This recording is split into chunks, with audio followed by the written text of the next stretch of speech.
The Lime Walk, Chapter 2. Used to be a waiter at Olborn, sir. It's a bit, the cheerful Cockney smirked, wasting no breath or H's. This do ye, sir. He contrived a table out of an up-ended barrel that had retained enough of its original form of some use. Admirably, thank you. I'm much obliged. Now, if you don't mind. Begging your pardon, sir, I don't mean to contradict you, sir. Captain Chalice said I were to stay long enough to swallow your food and drink, sir. Them's order.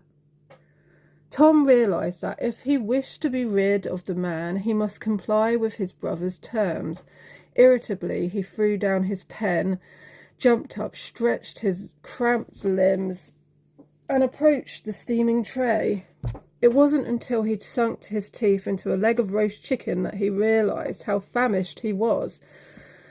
How on earth had his brother managed to acquire such a feast? There was even a tumbler of ale with which to wash it down. Satisfied that his duty had been carried out, the orderly left him to finish his picnic in peace. With a sense of well-being he hadn't felt for many days, Tom wandered around to the back of the building to relieve himself before settling down to his task with renewed vigour. As he sliced away once more at the frayed nib, he spoke aloud to himself. I shall have to cut short this account of my past, or I'll be here till doomsday. Now, where was I? No longer daunted by the prospect before him, he discovered that he was beginning to enjoy this re-examination of the past. Dear brother George, I am slow with my pen, for writing does not come naturally to me. If I am to write this account of my life in only a few hours, it is necessary to cut out too much detail. To continue in brief then.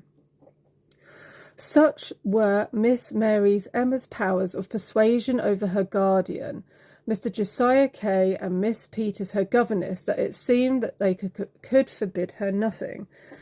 It was arranged that I should share Emma Kay's afternoon lessons, providing I rose an hour earlier than the other servants and got through the work. Addy Brooke, for I so called him in my mind, had set for me to do before I was free.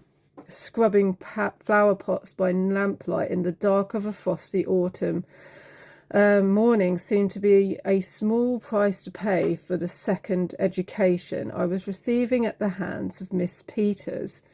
The governess was a small woman of about 45 years,